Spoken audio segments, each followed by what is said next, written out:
আকাশবাণী খবর পড়ছি নমামি বসু রুদ্র।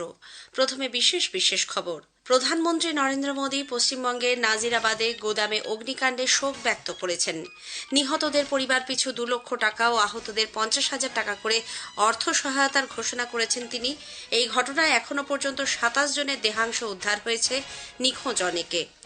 স্বরাষ্ট্রমন্ত্রী অমিত শাহ আজ অসমের ডিব্রুগড়ে বিধানসভার দ্বিতীয় ভবন সহ 1,715 কোটি টাকার বিভিন্ন কল্যাণমূলক প্রকল্পের উদ্বোধন ও শিলান্যাস করেছেন।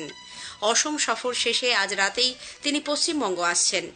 বৈদ্যুতিন ও তথ্য প্রযুক্তি মন্ত্রী অশ্বিনী বৈষ্ণব বলেছেন, 2026-এর ভারত এআই ইম্প্যাক্ট সামিট এ যাবৎ বিশ্বের সর্ববৃহৎ এআই শীর্ষ সম্মেলন হতে চলেছে।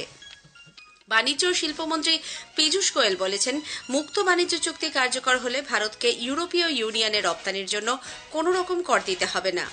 বাংলাদেশে আগামী 12 ফেব্রুয়ারি জাতীয় নির্বাচনের আগে সে দেশে বসবাসরত আমেরিকান নাগরিকদের জন্য মার্কিন দূতাবাস নিরাপত্তা নির্দেশিকা জারি করেছে।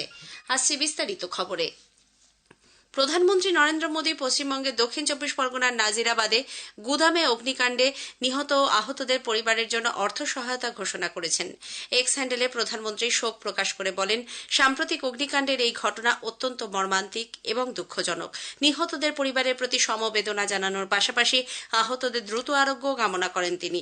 প্রধানমন্ত্রী জাতীয় ত্রাণ তহবিল থেকে নিহতদের পরিবারকে এককালীন 2 লক্ষ টাকা এবং আহতদের 50,000 টাকা করে অর্থ সহায়তা দেওয়া হবে বলে প্রধানমন্ত্রী জানান। কেন্দ্রীয় প্রতিমন্ত্রী সুকান্ত মজুমদার এই অর্থ সহায়তা প্রদানের জন্য প্রধানমন্ত্রীকে আন্তরিক ধন্যবাদ ও কৃতজ্ঞতা জানিয়েছেন।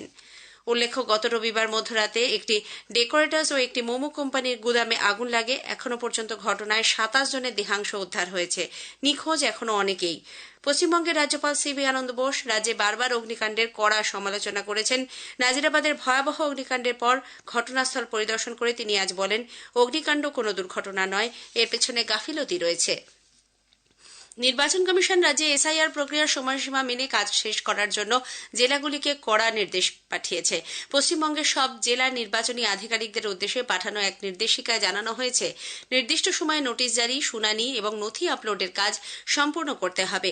এখনও যেসব প্রাপকদের কাছে নোটিশ পাঠানো হয়নি সেগুলি 1 ফেব্রুয়ারি বিকেল 5টার মধ্যে অবশ্যই তাদের হাতে পৌঁছে দিতে হবে। ভারত বাংলাদেশ সীমান্তবর্তী পশ্চিমবঙ্গের 9টি জেলায় কাঁটাতার লাগানোর জন্য কেন্দ্রকে জমি দেওয়ার ব্যাপারে কলকাতা হাইকোর্টের নির্দেশের প্রেক্ষিতে রাজ্যের তৃণমূল কংগ্রেস সরকারের সমালোচনা করেছে বিজেপি।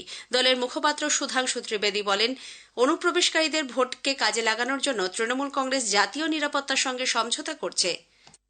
कोलकाता उच्च न्यायालय ने पश्चिम बंगाल सरकार को एक कड़ा निर्देश दिया। भारत बांग्लादेश सीमा पर वहां फेंसिंग के काम के लिए जो भूमि आवंटन की प्रक्रिया थी वो तत्काल करके 31 मार्च 2026 तक सूचित की जाए। ये राष्ट्रीय सुरक्षा की दृष्टि से अत्यंत महत्वपूर्ण कदम है, परंतु ये एक बहुत दुखद, दुर्भाग्यपूर्ण और विचलित करने वाला प्रश्न उठाता है कि पश्चिम बंगाल की तृणमूल कांग्रेस के शासनकाल में देश की सीमाओं पर सुरक्षा की कीमत पर घुसपैठियों के वोट के लालच में राष्ट्र की सुरक्षा का सौदा किया जा रहा था।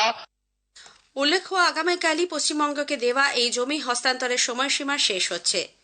দুদিনে অসম সফররত কেন্দ্রীয় স্বরাষ্ট্রমন্ত্রী অমিত শাহ আজ ধেমাজি জেলায় টাকাম মিসিং পোরিং কেবাং যুব উৎসবে অংশ নেন। মুখ্যমন্ত্রী হেমন্ত বিশ্ব শর্মা, কেন্দ্রীয় বন্দর, জাহাজ ও জলপথ মন্ত্রী সর্বানন্দ সোনোয়াল সহ অন্যান্যরা সেখানে উপস্থিত ছিলেন। 10ম মিসিং যুব উৎসবে যোগ দিয়ে শ্রী শাহ উচ্ছ্বাস ব্যক্ত করেন। তিনি জানান, এই সম্প্রদায়ের যুবাদের কর্মসংস্থানের জন্য বিশেষ অভিযানের শীঘ্রই সূচনা হবে। তিনি আজ ডিব্রুগড়ে বন্যা রোধ ও ভূমিক্ষয় নিয়ন্ত্রণে একাধিক উদ্যোগের সূচনা করেন। অসম সরকার 200টি প্রাথমিক বিদ্যালয়ে শিক্ষার মাধ্যম হিসেবে মিসিং ভাষাকে কার্যকর করেছে। এর আগে স্বরাষ্ট্রমন্ত্রী অমিত শাহ আজ অসমের ডিব্রুগড়ে বিধানসভার দ্বিতীয় ভবন সহ 1,715 কোটি টাকার বিভিন্ন কল্যাণমূলক প্রকল্পের উদ্বোধন ও শিলান্যাস করেন। ডিব্রুগড়ে এক জনসভায় শ্রী শাহ বলেন, ভারত ইউরোপীয় ইউনিয়ন মুক্ত বাণিজ্য চুক্তি ইউরোপের দেশগুলিতে আসামের চায়ের রপ্তানি বাড়াবে। স্বরাষ্ট্রমন্ত্রী বলেন, অসমকে বন্যামুক্ত করতে কেন্দ্র একাধিক উদ্যোগ নিয়েছে। আগামী বিধানসভা নির্বাচনে উন্নয়ন, শান্তি, নিরাপত্তা, শিল্প সুনিশ্চিত করার লক্ষ্যে বিজেপিকে ভোট দেওয়ার আহ্বান জানান তিনি।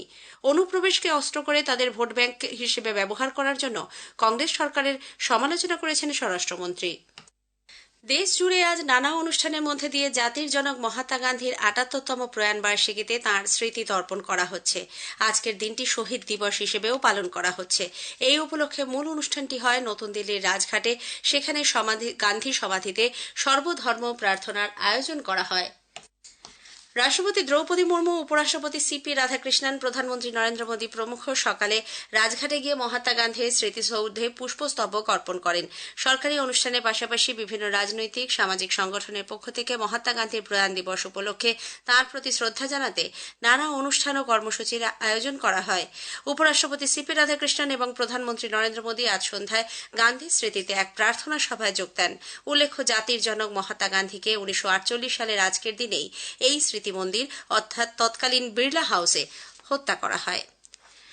২০২৬-২৭ আর্থিক বছরে কেন্দ্রীয় বাজেট পেশ করা হবে আগামী রবিবার ১ ফেব্রুয়ারি। অর্থমন্ত্রী নির্মলা সীতারামন সকাল ১১টায় এই বাজেট পেশ করবেন। এর প্রেক্ষিতে আকাশবাণী সকাল ১০টা ১০ থেকে প্রাক বাজেট আলোচনা ও অর্থমন্ত্রীর বাজেট ভাষণ সরাসরি সম্প্রচার করবে। তা শোনা যাবে আকাশবাণীর গীতাঞ্জলি এবং FM গোল্ড চ্যানেলে। এর ফলে সংবাদ বুলেটিনে বেশ কিছু পরিবর্তন করা হচ্ছে। বেলা 12:30টার গ্রামীণ এবং 12:50 বাংলা সংবাদ শোনা যাবে FM রেনবো প্রচার তরঙ্গে। বেলা 1:30 জাতীয় সংবাদ ওই দিন প্রচারিত হবে। 1:50 গীতাঞ্জলি প্রচার তরঙ্গে।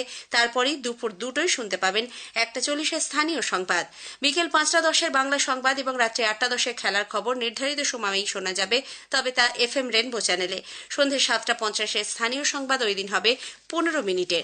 বাজেট নিয়ে আলোচনা প্রচারিত হবে রাত 8:30 থেকে 9টা পর্যন্ত গীতাঞ্জলি এবং FM রেনবো প্রচার তরঙ্গে। এ খবর আপনারা শুনছেন আকাশবাণী থেকে।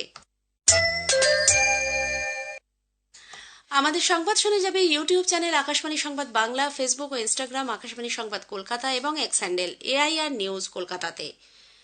বৈদ্যুতিন ও তথ্য প্রযুক্তি মন্ত্রী অশ্বিনী বৈষ্ণব বলেছেন, আগামী মাসের 16 থেকে 20 তারিখ নতুন দিল্লিতে আয়োজিত 2026 ভারত AI ইম্প্যাক্ট সামিট এ যাবৎ বিশ্বের সর্ববৃহৎ AI শীর্ষ সম্মেলন হতে চলেছে।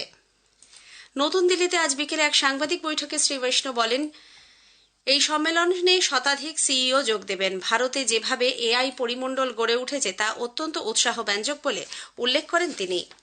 বাণিজ্য ও শিল্পমন্ত্রী পীযূষ গোয়েল বলেছেন, মুক্ত বাণিজ্য চুক্তি কার্যকর হলে ভারতকে ইউরোপীয় ইউনিয়নে রপ্তানির জন্য কোনো রকম কর দিতে হবে না। এক সাক্ষাৎকারে শ্রী গোয়েল বলেন, দেশ এই মুহূর্তে বস্ত্রশিল্পে ৫,০০০ কোটি মার্কিন ডলারের রপ্তানি করতে পারবে। এর ফলে নতুন কর্মসংস্থানের সৃষ্টি হবে বলেও উল্লেখ করেন তিনি। মন্ত্রী বলেন, ভারত ইউরোপীয় ইউনিয়ন মুক্ত বাণিজ্য চুক্তি দেশকে আন্তর্জাতিক ভূ রাজনীতির কেন্দ্রে নিয়ে এসেছে। এর কোনো প্রতিদ্বন্দ্বী নেই।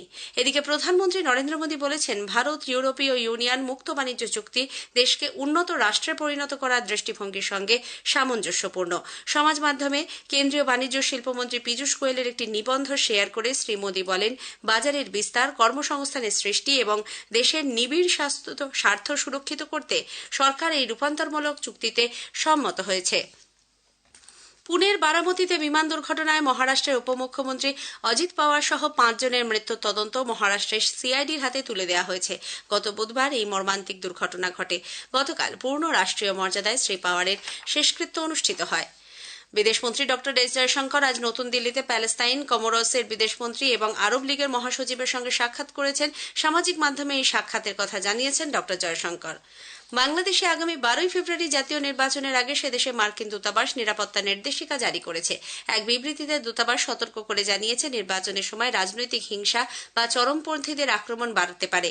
হামলা চালানো হতে পারে রাজনৈতিক মিছিল, ভোটকেন্দ্র, মন্দির ও চার্চ সহ ধর্মীয় স্থানে। শান্তিপূর্ণ বিক্ষোভ বা জনসভাতেও যেকোনো সময় উত্তেজনা ছড়াতে পারে। সেদেশের মার্কিন নাগরিককে উচ্চ সতর্কতা বজায় রাখার জন্য দূতাবাস থেকে বিজ্ঞপ্তি জারি করা হয়েছে। ইসরায়েল জানিয়েছে, 2 বছর বন্ধ থাকার পর এই সপ্তাহান্তে তারা মিশরের সঙ্গে সংযোগকারী গাজা সীমান্ত ফের খুলে দেবে। এর ফলে প্যালেস্তিনীয়রা ইসরায়েল ছেড়ে গাজায় ফিরতে পারবেন। যদিও ইসরায়েলি সেনা এক বিবৃতি জানিয়েছে, খুব কম সংখ্যক মানুষ এ সময় সীমান্ত পারাপার করতে পারবেন। শেষ করার আগে খবরের বিশেষ কিছু অংশ আরও একবার। প্রধানমন্ত্রী নরেন্দ্র মোদী পশ্চিমবঙ্গের নাজিরাবাদে গোদামে অগ্নিকাণ্ডে শোক ব্যক্ত করেছেন।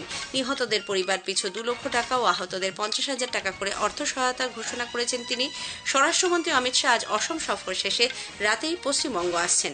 খবর শেষ হলো।